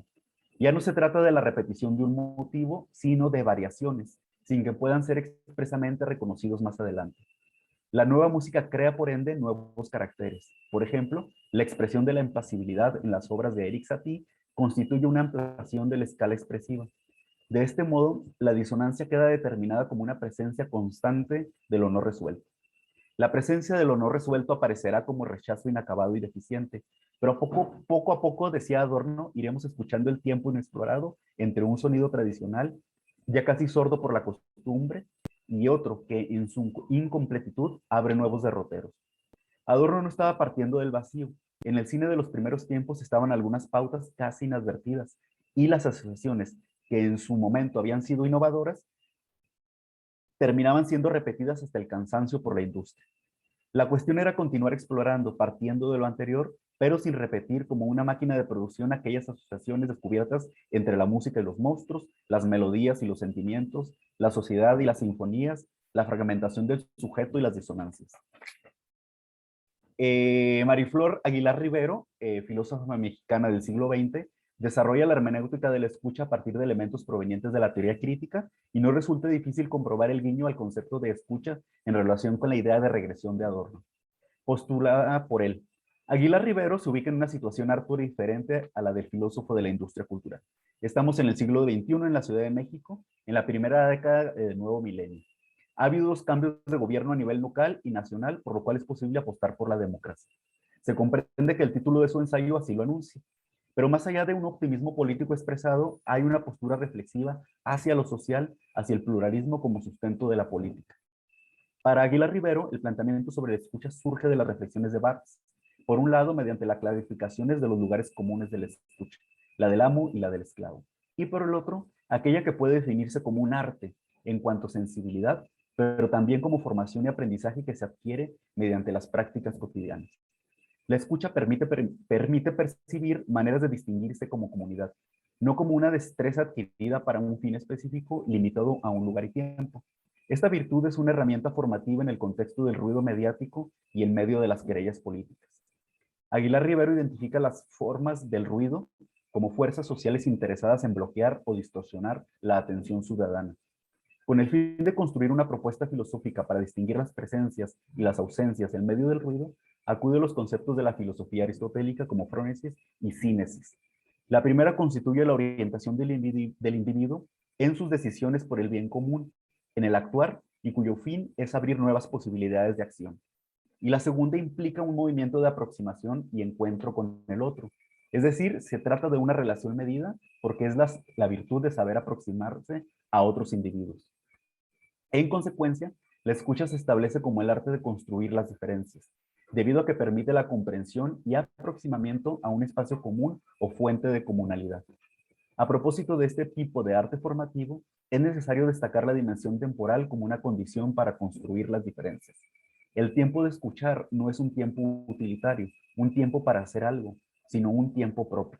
Temporalidad jamás homogénea porque hablamos de una temporalidad social donde cada comunidad percibe y mide el tiempo a su modo.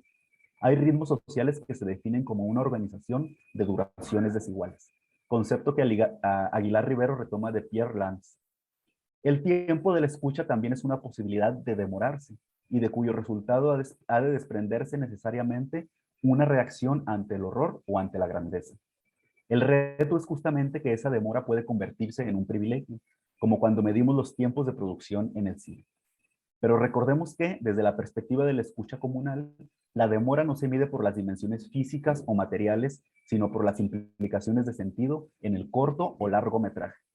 Ante esta aparente difuminación de la duración, es posible oponer la observación inicial de Adorno sobre la industria cultural aplicada al cine y las reflexiones en torno a los cortometrajes como espacios y tiempos para la emancipación de los dictados de la industria, realizando un diálogo con las realizaciones anteriores. De ahí la importancia de retraer los clichés, los modelos y los leitmotivs que el filósofo había señalado, con el fin de poner en el horizonte del cortometraje latinoamericano las características estéticas y materiales que permiten la renovación del pensamiento cinematográfico. Vertidas estas reflexiones sobre el tiempo de demora como condición de la escucha, en el cortometraje podría ser imposible detenerse a escuchar debido a que el formato no lo permite. No obstante, ya apuntamos que no se trata de un tiempo vacío para llenarlo de algo, y que como tiempo propio, no se trata de un género que se defina por la corta duración de su formato. No es posible aquí incluir la discusión en torno al concepto de cortometraje, pero sí es necesario apuntar al menos dos características harto sugerentes. La primera es que la banda de sonido como la banda de imagen se articulan de manera consciente, poniendo al descubierto la convención y el artificio. Y la segunda, la convocatoria que el cortometraje, entre comillas, dirige al espectador. Este demanda mayor atención o hay una especie de predisposición emplazada cuando nos sentamos a ver cortos, lo cual por supuesto es subjetivo. De la primera característica, la articulación de la banda de sonido e imagen se exacerba en el modelo de corto ficción, pues la condensación de sentido apunta hacia una puesta de relieve de aspectos plásticos y perceptuales. En el caso del corto de ficción, ¿sí? Disculpe, doctor. No, si puede cerrar su ponencia y empezar directamente porque suya es la primera pregunta para la doctora Mendoza. Entonces podría unir los dos momentos de cierre de su ponencia y pregunta para la doctora Mendoza. Claro que sí. Gracias. Bueno, voy cerrando con estas dos caracterizaciones del cortometraje en donde la banda de sonido como la imagen se articulan de manera consciente y por otro lado la convocatoria que el cortometraje realiza hacia el espectador. Son dos elementos propiamente estéticos porque nos permiten entonces sí diferenciarlo de otros formatos cinematográficos que también tienen, por supuesto, banda de sonido e imagen integradas, pero no quizás de manera tan consciente. Y bueno, esta es una apuesta que nos permite entonces hacer una crítica de este cortometraje que habla justamente de la música y en donde el sonido, como un concepto más amplio para mi análisis, se articula haciendo o realizando una función diegética sobre la historia que se nos cuenta. Solamente quiero cerrar diciendo que los planteamientos de Adorno sobre el devenir de la música romántica y posromántica en el cine, a través de la elaboración de clichés, nos enseña que la música de vanguardia, por sus disonancias y por sus capacidades de exploración, permiten ahora comprobar que tenemos oportunidades muy interesantes para abrir la sensibilidad de públicos que consumen este tipo de materiales, porque los cortometrajes generalmente resultan campos exploratorios inesperados y muy sorpresivos. Muchísimas gracias. Muchas gracias, doctor. Extremadamente interesante y abrimos directamente con su voz el momento de 15 minutos de preguntas y respuestas. De hecho, la primera pregunta para la primera de nuestras ponentes, que era la doctora Mendoza, era suya. ¿Puede decirla con su propia voz, por favor, doctor? Estoy subiendo en el... O si quiere la puedo leer yo. Aquí la tengo presente, como prefiera. Gracias. Sí, porque no la Sí. encuentro.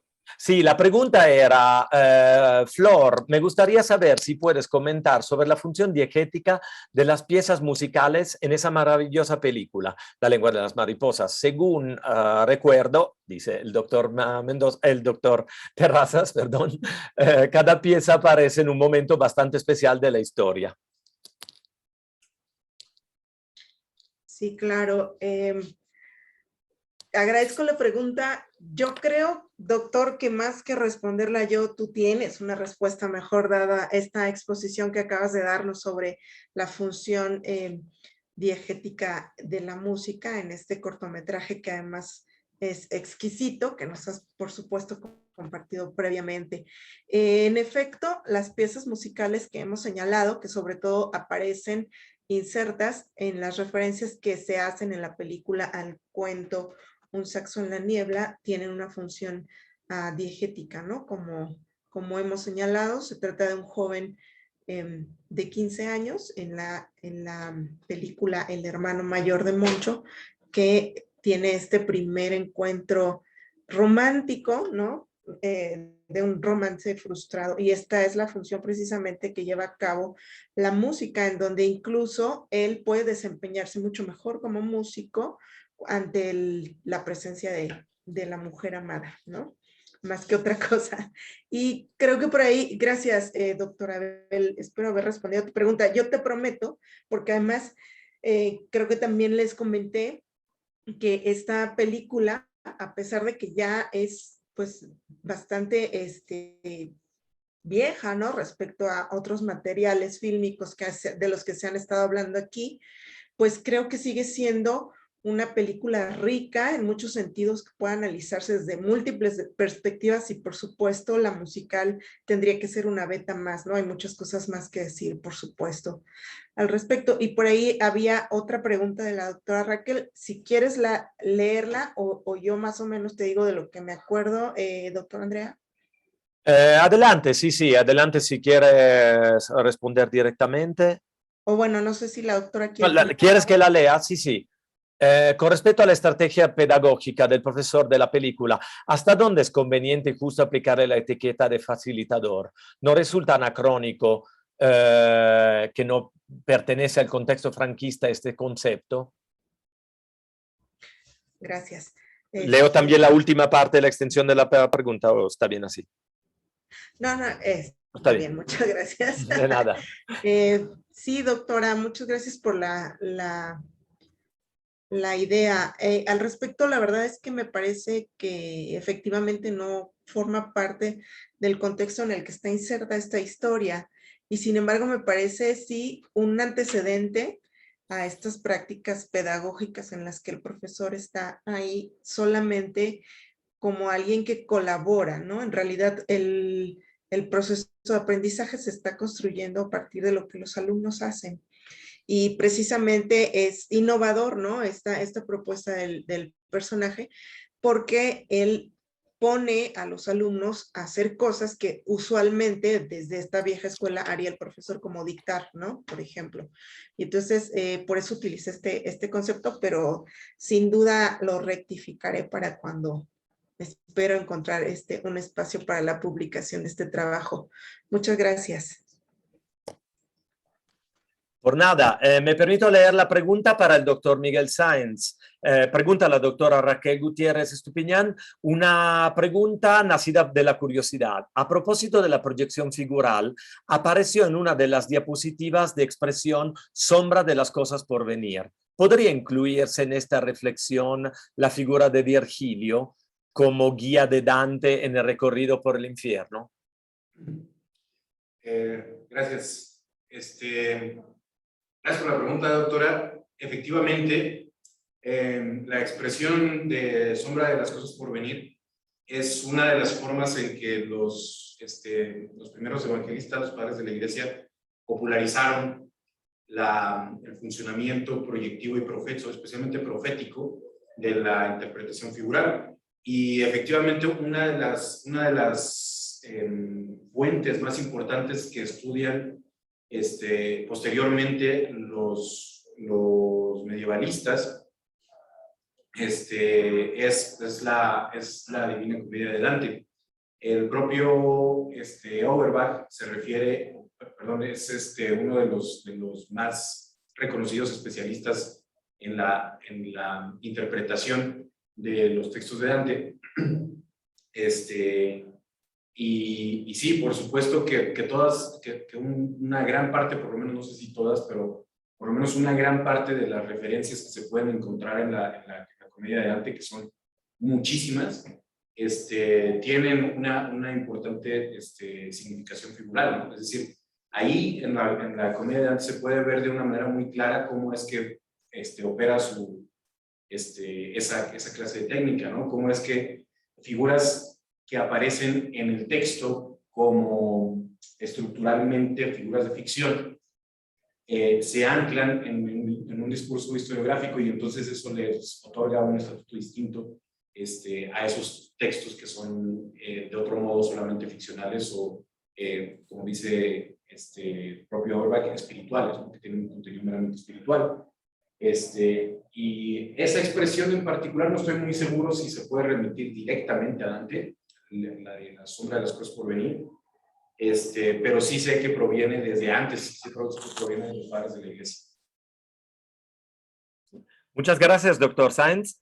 Y me permito dar la respuesta a la pregunta siempre de la doctora Raquel Gutiérrez Estupiñán, brevemente para que también quede tiempo para la última de las preguntas de la doctora Raquel y de las que tenemos aquí en el chat para el doctor Abel. La pregunta para mí era muy acertada la inclusión, bueno, el comentario, muy acertada la inclusión de datos contextuales de los filmes analizados. En esta contextualización interviene la elección de actrices y actores que poseen una carga propia, elemento al que no siempre se presta suficiente atención. Y sí, estoy totalmente de acuerdo. El actor, actriz y el momento en su carrera del actor, actriz son absolutamente uno de los elementos de la narración fílmica. No solo escoger tal persona para interpretar un papel u otro, sino el momento en la carrera del personaje público significativo. Lo aprendí y lo estudiamos con la doctora Raquel y como lo comentamos en el SEC, en uno de los manuales más apreciados, que es Paul Verstraeten Film Narratology, en ese capítulo donde, por ejemplo, da el ejemplo de Entrevista con el vampiro, donde obviamente es muy significativo que el casting se encuentre compuesto por los que en esos años eran los hombres más guapos y significativos del filme estadounidense. Tom Cruise, Brad Pitt, y con la participación del español prestado más de una vez al cine norteamericano, Antonio Banderas, ¿no? Entonces, muy significativo un casting de este género, así como es significativo el casting de los dos autores del guión en Good Will Hunting o de las tres chicas emergentes del cine norteamericano y de Nicole Kidman en el apogeo de su papel público como actriz. Doctor Abel, la última de las preguntas de las que disponemos y quedan justo 3 minutos para que pueda contestar. No sé si podría o querría abundar cerca de la función simbólica y metafórica de puente para relacionarla con conceptos como la polifonía y la escucha.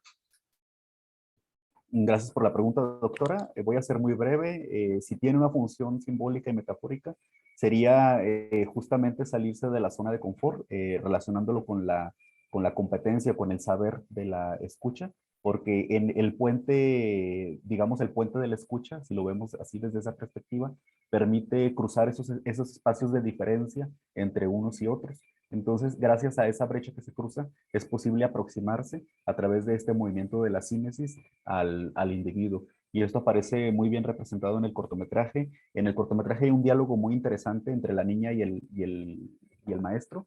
El maestro le pregunta, ¿te gusta cruzar puentes? La niña responde, ¿por qué? Es bueno cruzar puentes, responde el maestro. Y la niña vuelve a preguntar, ¿por qué? A lo que el maestro afirma, porque siempre te llevan a otro lado. Muchísimas gracias, doctor. Y entonces, si no tenemos más preguntas, me permito cerrar el evento con los agradecimientos o queda la posibilidad de una última pregunta o si alguien tiene la pregunta también. Si no, agradecería, entonces, bueno, me permito entonces cerrar el evento. Tenemos todavía 10 minutitos. Ah, perfecto, gracias. Lo único que no teníamos al momento preguntas, entonces aprovecho por si tienen pregunta entre los participantes, por favor. ¿Alguien tiene pregunta uno para el otro, como prefieran? O... Sí, adelante, doctor Abel. Yo tengo una Adelante. pregunta para Miguel. Me llamó muchísimo la atención Muy bien. este concepto de proyección figural como una retroalimentación y relectura de los textos que pueden aspectarse de una manera que no tenían por una tradición de lectura en particular. Y hablaste al principio de tu presentación de una lectura posible a través de este concepto del cine hollywoodense, quizás desacralizándolo de una lectura que ha estado haciéndose del mismo y proponiendo que como un arte masivo, popular, está generando identidades, está generando conductas, está generando pues una homogenización incluso, ¿no? De alguna manera. Entonces, mi pregunta es específicamente sobre si esta proyección figural en el cine hollywoodense permite advertir, creo que me estoy respondiendo solo, pero tú me corregirás, eh, la presencia de ciertos caracteres que no habían sido advertidos por otro tipo de lectura. Entonces, por ahí es donde me queda creo que se puede plantear la pregunta, ¿qué otro tipo de lectura es la prevaleciente y que a ti te permite apostar por este concepto para hacer una lectura diferente? A ver, voy a ver si entendí el planteamiento, si lo entendí claramente, si soy capaz de responder a tu pregunta.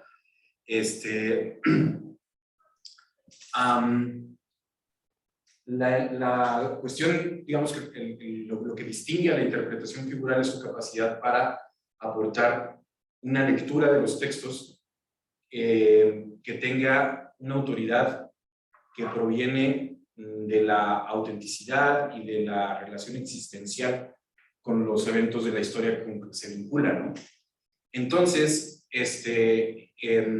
cuando pensamos en esa característica o en esa implicación que pudiera tener en los discursos cinematográficos del cine de Hollywood, especialmente el modelo clásico de producción, que es el que se utiliza de una manera más sistemática como modelo de universalización de la cultura, por decirlo así,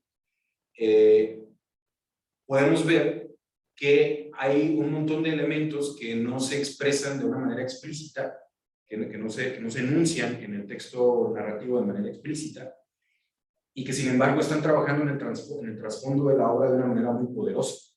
Por ejemplo, en la película de The Poet Society, el hecho de que la película se centre sobre el suicidio del muchacho que quiere ser actor, en el momento en el que el espectador realiza las conexiones entre el poema de Walt Whitman y finalmente la muerte de Abraham Lincoln, tiene los elementos a la mano suficientes como para interpretar por él mismo el significado, ya no solamente de la película, sino del hecho histórico, ¿no? Que eso me faltó un poco decirlo al final porque me fui un poco todo el tiempo.